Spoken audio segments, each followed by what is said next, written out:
నమస్తే. ధర్మస్థల మిస్టరీ ఇప్పుడిప్పుడే వీడుతోంది. ధర్మస్థలలో 13 స్పాట్లను గుర్తించారు.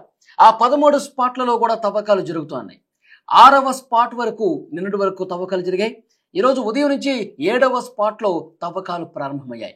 7వ స్పాట్లో కొన్ని ఎముకలు గుర్తించినట్టుగా తెలుస్తోంది.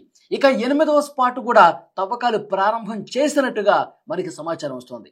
మొత్తం 30 మంది కూలీలతో అక్కడ తవ్వకాలు జరుపుతా ఉన్నారు. ఒకవైపు వర్షం పడుతున్నప్పటికీ లెక్క చేయకుండా, ఆ వర్షాన్ని కూడా లెక్క చేయకుండా అక్కడ కార్మికులు తవ్వుతా ఉన్నారు. పలుగులు పారలతో తవ్వకాలు చేస్తూ ఉన్నారు. తర్వాత జేసీబీ సాయంతో కూడా తవ్వకాలు జరుపుతున్నటువంటి పరిస్థితి ఉంది.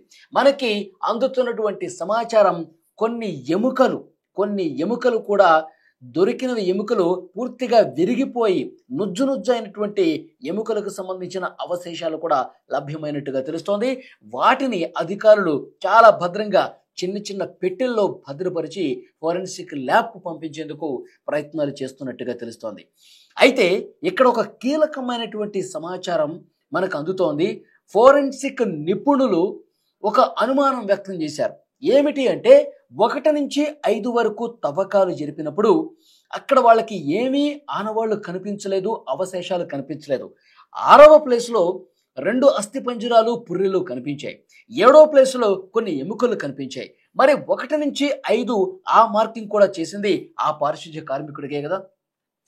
ఆ 1 నుంచి 5 వరకు తవ్వకాల్లో ఎందుకు ఏమీ కనిపించలేదు, ఇది ప్రధానంగా అనుమానం వ్యక్తం చేసింది. ఎందుకంటే ఇక్కడ నేను పాతి పెట్టాను అని చెప్పి ఆ విజిల్ బ్లేయర్ మాజీ పారిశుధ్య కార్మికుడు ఏవైతే కంప్లైంట్ చేసిన వ్యక్తి ఉన్నాడో అతను మార్కింగ్ చేసిన ప్లేసే కదా, మరి అక్కడ ఎందుకు కనిపించలేదు అంటే దీని వెనకాల ఏం జరిగి ఉంటుంది అని కూడా ఫోరెన్సిక్ నిపుణులు అనుమానం వ్యక్తం చేస్తూ ఉన్నారు. ఎందుకంటే ఆ మట్టిలో అక్కడ తవ్వినటువంటి మట్టిని కూడా ఫోరెన్సిక్ ల్యాబ్కు పంపించాల్సినటువంటి అవసరం ఉంది అని చెప్పి గుర్తిస్తూ ఉన్నారు. ఎందుకంటే కొన్ని సంవత్సరాల క్రితం పాతి పెట్టినటువంటి మృతదేహాలు కాబట్టి పూర్తిగా అక్కడ ఉన్నటువంటి ఎముకలు కూడా ఆ మట్టిలో ఏమైనా కలిసిపోయాయా, ఎందుకంటే చిన్నపిల్లలకు సంబంధించిన మృతదేహాలు ఒకవేళ ఉంటే గనక చిన్నపిల్లల ఎముకలు పూర్తిగా మట్టిలో ఏమైనా కలిసిపోయాయా, ఏమాత్రం కనిపించకుండా మట్టిలో కలిసిపోయాయా, ఈ అనుమానాన్ని కొంతమంది వ్యక్తం చేస్తూ ఉన్నారు.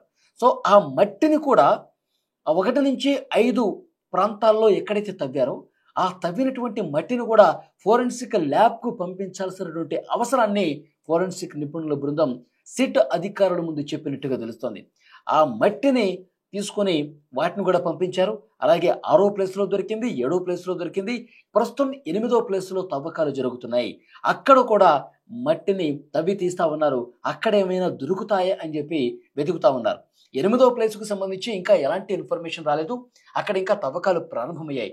అయితే ఒక పెద్ద పచ్చటి గుడ్డ, ఒక పచ్చటి క్లాత్ని అడ్డం పెట్టి మరి అక్కడ ఫోరెన్సిక్ బృందం సిట్ అధికారుల సమక్షంలో అక్కడ తవ్వకాలు జరుగుతూ ఉన్నటువంటి పరిస్థితి ఉంది.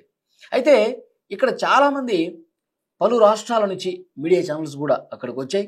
ఎప్పటికప్పుడు ఏ క్షణం ఏం బయటపడుతుందని చెప్పి అక్కడి నుంచి నేరుగా రిపోర్ట్ చేయడానికి లైవ్ కవరేజెస్ కూడా కొన్ని ఛానల్స్ చేస్తున్నటువంటి పరిస్థితి ఉంది. కానీ సిట్ అధికారులు ఒకటే చెప్తున్నారు, ఏదైనా ఇన్ఫర్మేషన్ ఉంటే మేము అధికారికంగా ఇస్తాం, మీరు ఇష్టం వచ్చినట్టుగా మీరు ప్రకటనలు చేయొద్దు.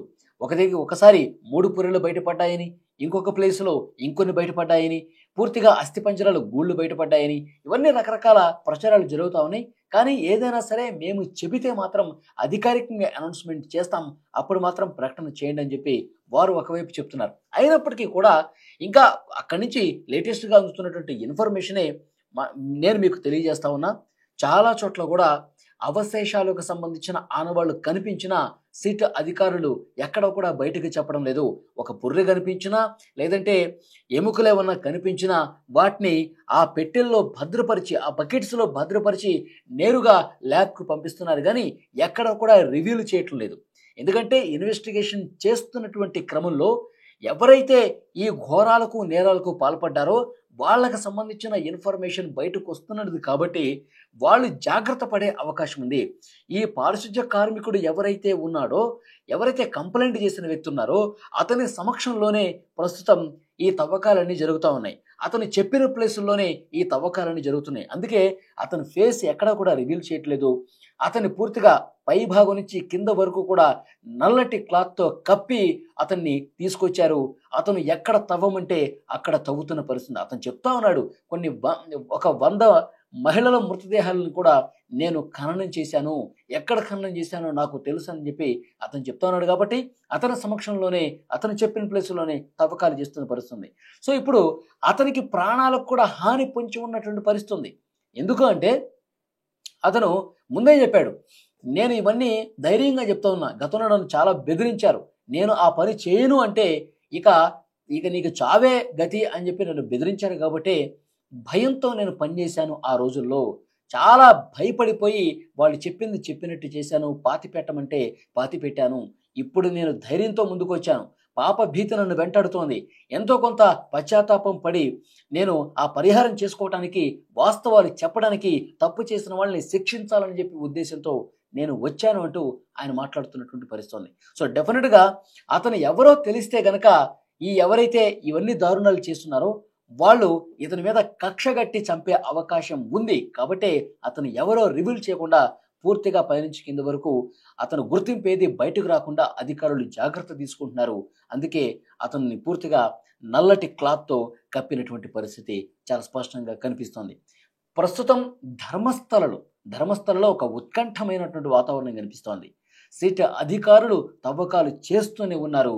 కొన్ని అవశేషాలు బయటపడుతున్నటువంటి పరిస్థితి ఉంది.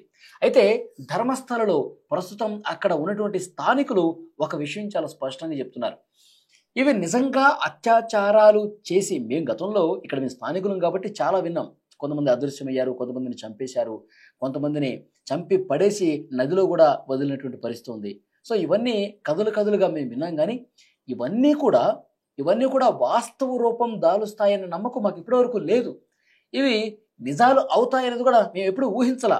మేము విన్నాం, చాలా విన్నాం.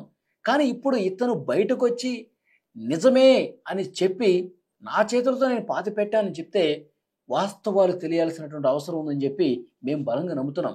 ఇప్పుడు ఈ రోజైనా ఆ శ్రీ మంజునాథుడే ఇతని చేత వాస్తవాలు చెప్పించాడు. ఇవన్నీ ఇంకా బయటకు రావాల్సిన అవసరం ఉంది. ప్రస్తుతం ఈ దర్యాప్తు జరుగుతుందంటే ఆ శివుడు ఆజ్ఞతోనే ఇది జరుగుతుంది. అన్నీ బయటకు రావాలి. నిజంగా ఇది ఎవరన్నా చేసి ఉంటే గనక అతనికి మరణశిక్ష వేయాలంటూ అక్కడి స్థానికులు ప్రస్తుతం మాట్లాడుతున్నటువంటి పరిస్థితి. సో డెఫినెట్గా ఏం జరుగుతుందో చూడాలి. ప్రస్తుతం 8వ ప్లేసులో తవ్వకాలు అనేవి జరుగుతూ ఉన్నాయి. మరి ఎలాంటి అవశేషాలు బయటపడతాయనేది కూడా చూడాల్సిన అవసరం ఉంది. ఫ్రెండ్స్, మీరేమనుకుంటున్నారు? ఈ జరుగుతున్న తవ్వకాలు, పడుతున్నటువంటి అస్థిపంజరాలు బయటపట్టాలు, ఎముకలు బయటపట్టాలు, ఇవన్నీ చూసిన తర్వాత మీకేమనిపిస్తుంది? కామెంట్ రూపంలో తెలియజేయండి.